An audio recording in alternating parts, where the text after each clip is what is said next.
The stars looked different from the observation deck of the exploration vessel Horizon. Captain Elijah Warren stood with his hands clasped behind his back, watching as the ship approached the massive space station. It was humanity's first meeting with the Galactic Confederation, 17 alien species who had been traveling among the stars for thousands of years before humans had even invented electricity. "Nervous, Captain?" asked Dr. Lisa Caldwell as she joined him at the viewport. As the mission's lead xenobiologist, she had spent the last 6 months studying the limited information the aliens had shared about themselves. "Just cautious," Elijah replied. "We're about to become the newest and least advanced members of a galactic community. I don't want to make a bad first impression." The Horizon docked with a gentle thud. Elijah led his team of 12 specialists through the airlock and into the strange world of Confederation architecture. The corridors were oddly proportioned, some ceilings too high, some doorways too narrow. Everything was built to accommodate beings with vastly different shapes and sizes. A delegation waited for them in what appeared to be a reception area. Elijah counted representatives from 6 different species. The one who stepped forward looked somewhat like a tall, thin humanoid with pale blue skin and 4 arms. Its eyes were large and set wide apart. "Greetings, humans of Earth," it said, through a translation device. "I am Ambassador Zelnick of the Tressarian Collective. We welcome you to Starpoint Junction." Elijah stepped forward and gave the practiced greeting. "On behalf of all humanity, we thank you for this historic opportunity." As the formal introductions continued, Elijah noticed something odd. Despite their technological advantage and superior numbers, the aliens kept a careful distance from the humans. When Steve Gaines, their security officer, moved suddenly to adjust his uniform, 3 of the alien representatives flinched. The humans were shown to their quarters, a section of the station hastily adapted to Earth standard gravity and atmosphere. Lisa immediately began reviewing the scientific data shared by their hosts, while Elijah prepared for the diplomatic meetings scheduled to begin the next day. "Captain, you need to see this," Lisa said, bursting into his room hours later. Her tablet displayed alien text with translation overlays. "I found this in their biological classification system. They've categorized Earth as a death world, and humans as apex predators with extreme environmental tolerance." Elijah frowned. "What does that mean exactly?" "It means they think we're terrifying," Lisa explained. "According to their standards, Earth is a nightmarish planet. Our gravity is crushing. Our oxygen levels are toxic to most of them. Our temperature variations would kill many of these species, and our biological diversity, especially our microorganisms, is considered extremely dangerous." The diplomatic meetings over the next week were strange affairs. The aliens seemed simultaneously fascinated by humans and unwilling to get too close. They asked endless questions about Earth but reacted with shock to many of the answers. When Elijah described ordinary Earth activities like swimming in the ocean or hiking in the mountains, the translators struggled with their reactions, something between horror and disbelief. "You willingly immerse yourselves in unfiltered water containing millions of other organisms?" asked one insect-like diplomat. "You travel on foot through wilderness containing predatory animals?" asked another. On the 5th day, a reptilian official named Kelsor invited Elijah to observe a Confederation security team's training exercise. Elijah watched as alien soldiers practiced with weapons far beyond human technology: energy shields, plasma rifles, and personal hovering devices. But something was missing. "They never engage in hand-to-hand combat," Elijah noted to Steve, who had accompanied him. "Everything they do keeps them at a distance from their opponents." "Good observation," Kelsor said, startling them both. "Physical combat is considered primitive, dangerous, unpredictable." Later that evening, Elijah received a message requesting his presence at an unscheduled meeting. He arrived to find 3 high-ranking Confederation officials waiting. "Captain Warren," said the tallest one, a willowy being with silver skin, "we have been authorized to extend formal diplomatic recognition to humanity." "That's excellent news," Elijah replied, surprised by the sudden decision. "There are conditions," continued the alien. Standard trade agreements, technology exchange protocols, and certain restrictions. What kind of restrictions? The alien's large eyes blinked slowly. No human may serve as security personnel for any Confederation vessel, installation, or official. No human combat techniques may be taught to any Confederation citizen. No demonstration of human physical capabilities may be conducted without prior approval from the Security Council. Elijah frowned. Those seem like unusual limitations. May I ask why? The three aliens exchanged glances. Finally, the silver one spoke again. It is for mutual safety. Your species evolved under conditions that created unique physical attributes. We believe a period of cultural integration should precede any security cooperation. The real answer came later, when Lisa hacked into the station's biological database. She showed Elijah the classified file on humans. Species shows alarming physical resilience, strength exceeding Confederation average by 300%, and exhibits predatory instincts previously unknown in spacefaring civilizations. Extreme caution, advised in all interactions. The next morning, Elijah signed the diplomatic agreements. Humanity had its foot in the door of galactic society, even with the strange restrictions. As the Horizon prepared to return to Earth with news of the contact, Lisa joined Elijah for one last look at the alien station. They're afraid of us, she said quietly. Not because of our technology or our numbers, but because of what we are physically capable of. Elijah nodded slowly. And they haven't even seen what humans can really do when we're pushed. He turned from the viewport. Let's go home, Dr. Caldwell. We have a lot to report, and I think Earth should know exactly what the galaxy thinks of us. As the Horizon pulled away from the station, a message arrived from Ambassador Zelnick. Safe journey, humans. We look forward to future cooperation within appropriate parameters. Elijah smiled slightly as he sent a reply. We look forward to showing you what humanity has to offer the Confederation. In the darkness of space, the Horizon accelerated toward Earth, carrying the strange news that humans, not the technologically superior aliens, might be the most physically dangerous species in the known galaxy. 5 years had passed since first contact. The human embassy on Nexus Station was small but busy, tucked away in a section that most alien species avoided. John Porter wiped sweat from his forehead as he finished his daily workout in the embassy. Jim. As a former Marine now working as a civilian security contractor, he maintained his training even in the lower gravity of the station. You know the aliens think that's scary, right? Said Frank Miller, another contractor who had just entered. He pointed at the pull-up bar John had been using. John shrugged. Not my problem if they're spooked by basic fitness. That evening, John was exploring the lower levels of the station. The embassy staff called it cultural research, but really it was just humans trying to understand the vast alien society they had joined. He turned down an unfamiliar corridor and heard strange sounds coming from behind a large door, cheers and shouts in various alien languages. Curiosity got the better of him. John slipped inside and found himself in a crowded room. Aliens of at least 8 different species were gathered around a central display screen. On it, 2 humans were fighting in what looked like a mixed martial arts bout. What is this?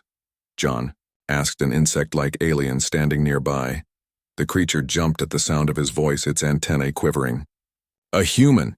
You should not be here! It chittered nervously. A larger alien with rough gray skin approached. It's fine, Zeke, it said to the insect, then to John. This is what you might call private entertainment. Very expensive, very illegal. John looked back at the screen. It was just an ordinary MMA fight from Earth broadcasts. You're watching human sports? Not just watching, the gray alien replied. Trading, collecting, studying. Your combat techniques are fascinating to many species. Before John could ask more questions, alarm sounded. Security scan, someone shouted, and the room emptied in seconds. John slipped out just before Confederation security arrived. The next day, John reported what he'd seen to Susan Baker, the human intelligence officer assigned to map alien social structures. Her small office was filled with charts showing connections between various alien factions. "It matches what we've been finding," Susan said, adding John's information to her files. "There's an underground market for human media, especially sports and military training videos. Some wealthy aliens pay small fortunes for them." "But why?" John asked. "Their technology is way beyond ours. Why would they care about how we fight?" Susan pulled up an image on her screen. It showed an alien labeled as a Vexaran, a tall, thin species with 4 arms and green-tinted skin. Because of their biology, most Confederation species evolved as prey, not predators. They developed intelligence as a survival mechanism. Physical confrontation is terrifying to them. Later that week, Greg Daniels sat in a private meeting room in the diplomatic sector. As head of embassy security, he rarely met directly with aliens outside official functions. The Vexaran across from him was richly dressed, jewels adorning its 4 wrists. "I understand your position requires discretion, Mr. Daniels," the alien said through its translator. "I assure you this conversation is not being recorded." Greg nodded cautiously. "What can I help you with, Merchant Volmar?" "I wish to hire you for private security services," Volmar said. "I travel between systems frequently carrying valuable goods. Recent incidents of piracy concern me." "I'm sorry, but the treaty clearly prohibits humans from serving as security for Confederation citizens," Greg replied. The alien placed a card on the table. On it was written a number with many zeros. "This would be your payment. For 1 standard year of service." Greg's eyes widened. The amount was more than he would earn in 20 years at his current salary. "That's very generous, but still against regulations." Without hesitation, Volmar placed another card on the table. The number had doubled. "Perhaps this better reflects the value of your skills." When Greg still hesitated, the alien added a 3rd card. The number had tripled again. "This is my final offer." "Why me?" Greg asked, genuinely confused. "Your people have advanced weapons, shields, security systems. What could I possibly offer that's worth this much money?" Volmar's large eyes blinked slowly. "You are human. You can do things no amount of technology can replicate." Greg reported the strange meeting to Susan's team immediately afterward. "He offered me enough money to buy a small moon," he said. "Just to be his bodyguard." Susan added this to her growing file of similar incidents. "You're the 5th human approached this month with this kind of offer. Something bigger is happening here." Later that night, Susan met with a trusted contact, a small furry alien named Trill who worked in Confederation records. They met in a quiet corner of the station's garden dome. "I brought what you asked for," Trill said, passing her a data chip. "Security classifications for all known species. Very secret. Very dangerous for me." Susan scanned the chip with her tablet. Most alien species were classified as level 1 or 2 security risks. Humans were marked as level 5, the highest category. "This can't be right," she said. "We barely have faster-than-light travel. Some of your species have been in space for thousands of years." Trill's fur rippled with anxiety. "Not about technology, about biology, about what you can do," Susan recalled. The video John had found. Aliens watching human martial arts with fascination and fear. "They're afraid of us physically, even with all their advanced weapons?" "Weapons are tools," Trill said simply. "What you are cannot be disarmed." The next day, Susan shared her findings with the embassy staff. Captain Elijah Warren, now the human ambassador, looked troubled as he reviewed the data. "So the Confederation sees us as dangerous because we evolved as predators," he said, "and that's why they restricted our involvement in security matters." "It's more than that, sir," Susan replied. "Based on our intelligence, most Confederation species are physically incapable of doing what average humans can do. Their civilizations developed through cooperation and technology because they couldn't survive through physical strength," Greg added. And now they're willing to pay absurd amounts to have that human physical capability on their side, treaty or not. A message alert sounded on the embassy system. A human freighter captain named Kyle Patterson was requesting emergency diplomatic assistance. His ship had been attacked by pirates near the Denari system, and he had accidentally caused an incident. Ambassador, Warren sighed. I suspect we're about to learn even more about why aliens are so eager to hire human security, and why the Confederation is so determined to prevent it. Kyle Patterson sat uncomfortably in the embassy meeting room. His hands were bandaged and a bruise darkened his left cheek. Ambassador Warren, Susan Baker, and Greg Daniels listened carefully as the freighter captain described what had happened. We were on a standard shipping run, Kyle explained. My crew is small, just 5 humans total. We were carrying medical supplies to the Denari colony when the pirates hit us. He paused, taking a sip of water. They were Krell raiders. 6 ships, maybe 30 fighters. Did you have any weapons? Greg asked. Kyle shook his head. Just the standard emergency kit. Our ship isn't a military vessel. So what happened? Susan pressed. The Confederation patrol in the area responded quickly. Kyle continued. Their ships engaged the pirates, but 3 raiders had already boarded us. He looked down at his bandaged hands. That's when things got weird. Kyle described how he watched the Confederation soldiers board his ship to fight the pirates. Despite their advanced armor and weapons, the alien soldiers moved with extreme caution. They stayed in tight formation, relying entirely on their technology and avoiding direct contact with the enemy. They were winning, but slowly, Kyle said. Then 2 pirates broke through and came at me and my engineer Penny. They had these energy blades. The Confederation troops were too far away to help us. Kyle had reacted instinctively. He grabbed a metal pipe that had broken loose during the attack and swung it at the first pirate, knocking the weapon from its hands. Then he tackled the second one to the ground. It wasn't anything special, Kyle insisted. Basic self-defense, the kind of fight you might see in any Earth bar on a Saturday night, but the pirates... He shook his head in disbelief. They panicked, started making these high-pitched screaming sounds. The one I tackled just froze completely. When the Confederation forces finally reached them, they had stared at Kyle in shock. One officer had actually backed away from him, weapon raised. They quickly secured the pirates and then separated Kyle from the rest of his crew for medical examination. They kept asking if I was enhanced somehow, Kyle said. They couldn't believe a normal human could take down 2 armed pirates. Ambassador, Warren frowned. And then they tried to suppress the incident? Kyle nodded. They confiscated our ship's security footage, made us sign all kinds of statements, offered us a lot of money to keep quiet about what happened. But it didn't feel right, so I came here as soon as we docked. After Kyle left, Susan pulled up the classified files she had received from her contact Trill. This confirms my theory, she told the ambassador.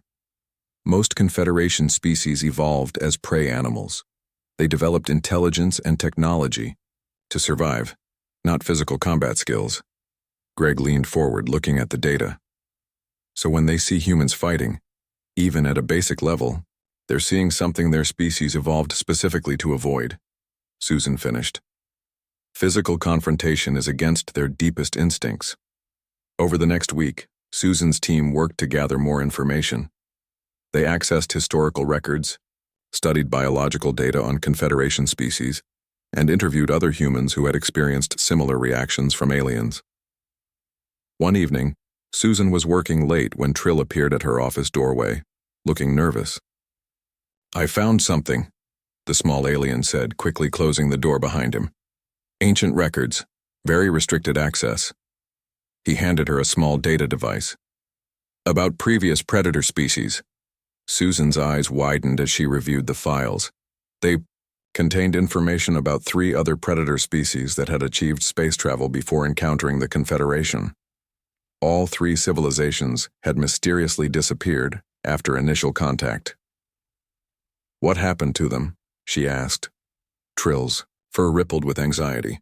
Official records say they self-destructed, internal conflicts, but rumors say other things.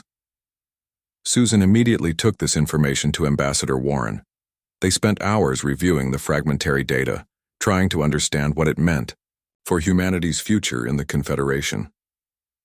"They're not just afraid of us," Warren said finally. "They're traumatized by the very concept of what we are, a predator species with technology." The next morning, an urgent message arrived from Confederation Central Command. A private trade vessel owned by the wealthy Vexaran merchant Volmar had been attacked. The ship's security systems had been disabled, and the entire crew was missing. What made this incident different was that Volmar had ignored Confederation law and secretly hired a human security specialist, a woman named Diane Foster, who had taken a leave of absence from the embassy staff 3 weeks earlier. "They want us to help find her," Greg said, reviewing the message. "They think she might have survived even if the aliens didn't." Susan frowned. Why would they think that? Because according to their tracking data, the attacking vessel was also disabled and is drifting in deep space. Something happened on that ship after the attack. Ambassador Warren organized a small team to accompany the Confederation investigation unit. Susan and Greg joined 3 Confederation security officers on a fast patrol vessel. As they approached the drifting ships, the alien officers became increasingly nervous. "Your specialist," the lead officer asked Greg. "Was she enhanced, cybernetically or genetically?" Greg shook his head. "No. Diane is completely standard human. Good training, but nothing special by our standards." The officer's large eyes blinked rapidly. Then how could one human disable an entire raider vessel? When they boarded Volmar's ship, they found signs of a violent struggle. The alien crew had been quickly overwhelmed by the superior numbers of the attackers. But the boarding tunnel to the raider vessel told a different story. "Blood trail," Greg noted, examining the passage. Someone was injured but kept moving. In the raider vessel, they found Diane. She was wounded but alive, barricaded in the ship's control room. Around her were the bodies of 5 alien raiders. "They weren't ready for close combat," Diane explained later as a medic treated her injuries. "They had weapons, but they panicked when I got near them. It was like they couldn't even think straight once I closed the distance." Susan exchanged glances with Greg. Another piece of the puzzle had fallen into place. The Confederation's elite forces relied on technology because physically, they simply couldn't match what even an average human could do in combat. "Now we know," Ambassador Warren said when they returned to the embassy. "The real reason no amount of money can hire alien mercenaries to fight for humans." Susan nodded. "It's not that we can't afford them. It's that they're physically incapable of doing what we need," Greg finished, "and they're terrified of what we can do." News of the incident with Diane Foster spread quickly through diplomatic channels. The Confederation Security Council called an emergency meeting, inviting Ambassador Warren to attend. Tensions were high as several alien factions demanded stricter controls on human activities within Confederation space. "We need to show them we aren't the monsters they think we are," Ambassador Warren told his staff. "They fear what they don't understand." After much debate, a controversial plan was formed. Warren requested permission for a public demonstration of standard human physical capabilities. To everyone's surprise, the council agreed, though many members seemed deeply uncomfortable with the idea. Commander Alan Russell was chosen to lead the demonstration team. As a former military trainer, he had the perfect background for the task. "Keep it simple," Warren instructed him. "Basic training exercises only, nothing that could be seen as threatening." Nicole Winters, a diplomatic aide with a background in xenobiology, worked with Alan to design a presentation that would be informative without causing panic. "We need to help them see that our physical abilities are just a different evolutionary path, not something to be feared," she explained. On the day of the demonstration, the central plaza of Nexus Station was packed with alien observers. Some came out of diplomatic duty, others from scientific curiosity, and many simply could not resist seeing the dangerous humans in action. Security was heavy, with barriers keeping the audience at a safe distance. Alan led his team of 6 humans onto the demonstration area. They wore simple exercise clothes, no weapons, no equipment, just humans in their natural state. A hush fell over the watching crowd. "We will begin with standard warm-up exercises," Alan announced through the translation system. "These are activities human children learn in school." The team started with jumping jacks, stretches, and light jogging. Even these basic movements caused murmurs in the audience. When they moved on to push-ups, sit-ups, and pull-ups, the alien reaction intensified. Some spectators backed away from the barriers, others crowded closer, recording everything. "Now we will demonstrate a standard agility course," Alan continued. His team set up simple obstacles, hurdles to jump over, bars to climb, walls to scale. One by one, they ran the course with ease, their bodies moving with natural grace and power. Nicole watched from the side, monitoring the alien reactions. A tall, insect-like official approached her. "Your kind does this regularly?" it asked, its antennae quivering. "Yes," Nicole replied. "This is basic fitness training, nothing special by human standards.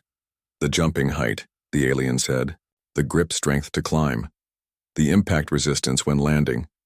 In many of our species, these would be considered extraordinary abilities." As the demonstration continued, Alan's team moved on to show simple combat training, punching and kicking, practice pads, basic grappling techniques, and defensive moves. They carefully avoided anything too aggressive, but even so, several alien spectators left hurriedly. "They jump higher than a Tricerian can with mechanical assistance," one alien scientist was recording into a device. "They can strike with more force than a Vixaran exoskeleton can generate. Their endurance exceeds our best specimens." After the demonstration, Nicole was approached by an elderly alien she recognized as a senior archivist from the Confederation Library. The small gray creature gestured for her to follow, leading her to a quiet corridor. "You seek answers about predator species," the archivist said quietly. "About why your kind frightens us so." Nicole nodded cautiously. "We're trying to understand our place here." The archivist handed her a small data crystal. "This contains restricted historical records. What happened to the others like you?" Back in her office, Nicole reviewed the files with growing concern. The crystal contained information about 3 previous predator species that had achieved space travel and encountered the Confederation. None had survived more than 20 years after first contact. The first, called the Vorn, had been confined to their home system after showing aggressive expansion tendencies. When they resisted, their technology was sabotaged, causing a civil war that destroyed their civilization. The second, the Krath, had been more cooperative but were gradually pushed out of Confederation affairs. Their colonies mysteriously failed, their ships suffered accidents, and eventually they faded from galactic records. The third, the Dalar, had been the most similar to humans, adaptable, social predators with strong pack loyalty. The records showed they had been deliberately provoked into a conflict with multiple Confederation species, then eliminated in what was officially recorded as a police action against terrorism. Nicole immediately took this information to Ambassador Warren and Susan Baker. They spent hours reviewing the records, looking for patterns and warnings. "They're terrified of us," Susan said finally. "Not just because of what we are physically, but because of what that might mean for their social order. Predator species don't just want to exist alongside prey. They dominate." Ambassador Warren frowned deeply. "But that's not what humanity wants. We're seeking peaceful coexistence, trade, cultural exchange." "They don't believe that's possible," Nicole said. "Based on their evolutionary history and these previous encounters, they see predator species as an existential threat that must be contained or eliminated." Their discussion was interrupted by an emergency alert. A fringe faction of the Confederation, led by the militant Zovan species, had launched an attack on a human colony in the Epsilon system. The colony was small and lightly defended, mostly scientists and farmers establishing Earth's first foothold beyond the solar system. "This is it," Warren said grimly. "The same pattern as with the Dalar. Provoke us, then use our response as justification for more aggressive action." Reports began coming in from the colony. The Zovan attackers had expected minimal resistance from the civilian settlement. Instead, they encountered devastating losses. Colonial security forces, consisting mostly of part-time militia with basic training, had repelled the attackers with shocking effectiveness. "The Zovans don't understand what they've done," Greg said as they monitored the situation. "They think attacking civilians would be a safe move because in their society non-warriors are completely defenseless. But human civilians aren't the same," Susan added. "Even our farmers and scientists have physical capabilities that match or exceed their elite warriors." Ambassador Warren received an urgent message from the Confederation Council. An emergency session had been called, and for the first time humanity would be allowed to send a full representative, not just an observer. "They're finally ready to talk to us as equals," Warren said. "Not because they want to, but because they're beginning to realize they have no choice." The Confederation Council chamber was vast and circular, with seats arranged in rising tiers. Representatives from all 17 member species sat in their designated areas, many surrounded by aides and security personnel. At the center stood a single podium where speakers would address the council. Beth Howard, newly appointed as humanity's official representative, felt the weight of history on her shoulders as she entered the chamber. She had been a diplomat on Earth for 15 years, but nothing had prepared her for this moment. Behind her walked Ambassador Warren, now serving as her advisor. "Remember," he whispered, "they fear us, but they also need us.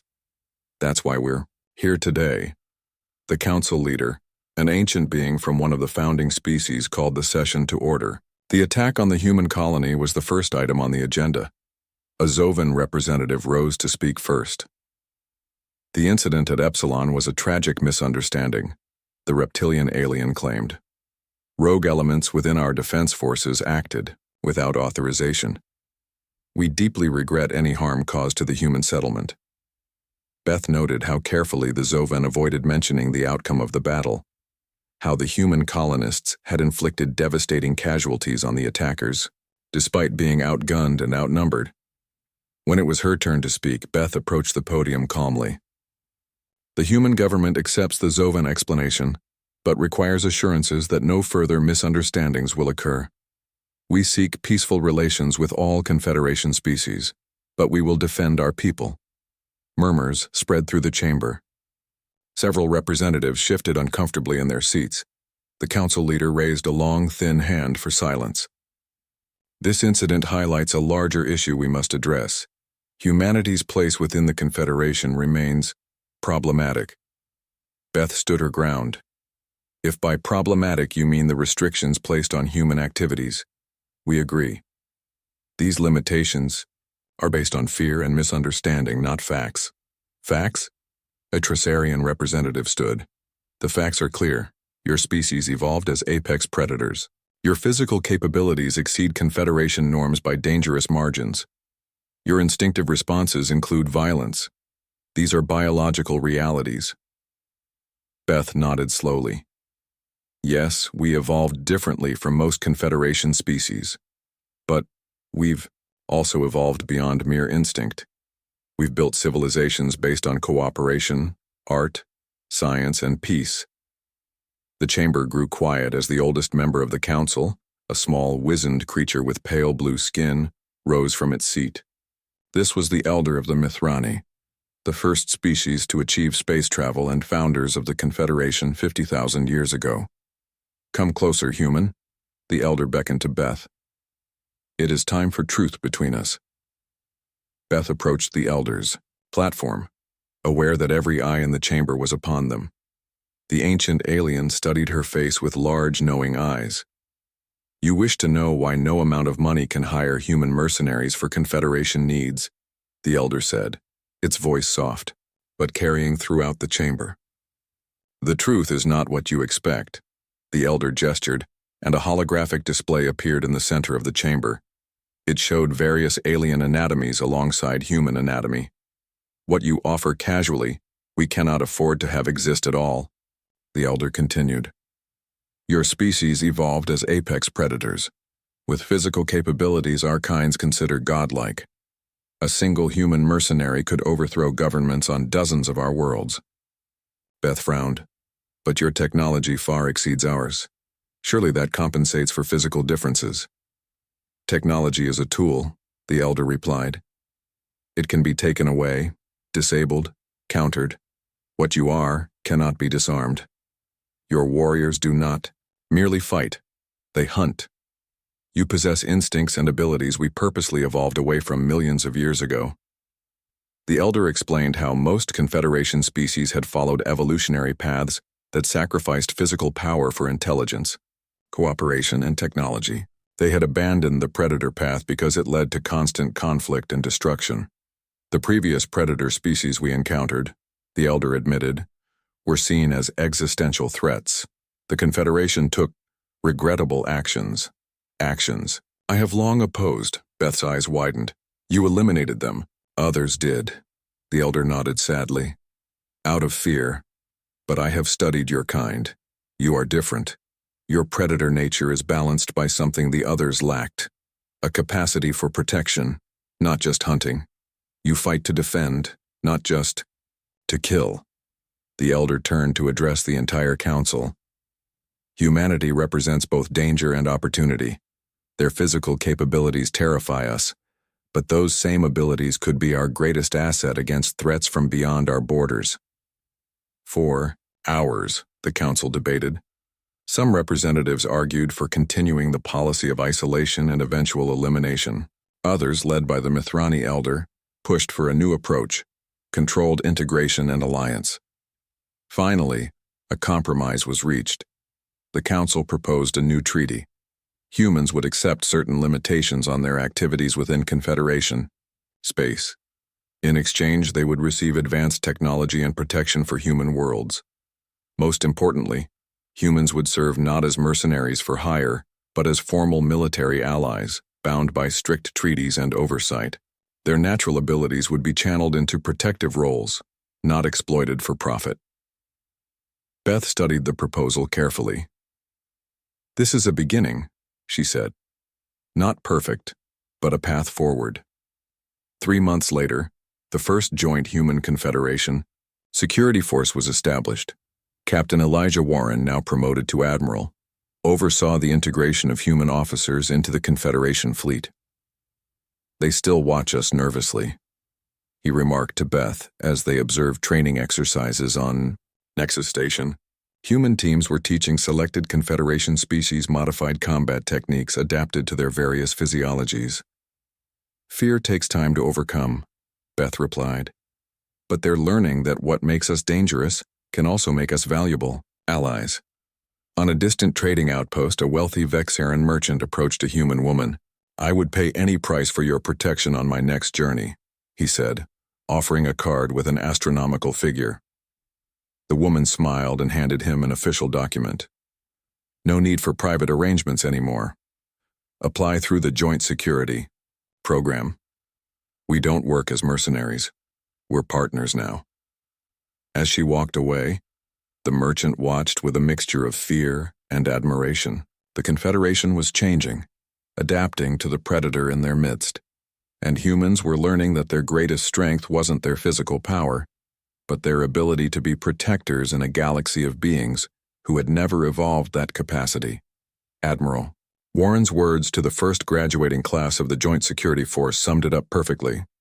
They feared we would be wolves among sheep, never realizing we evolved not just to hunt, but to guard our flocks as well. That is humanity's true gift to the stars.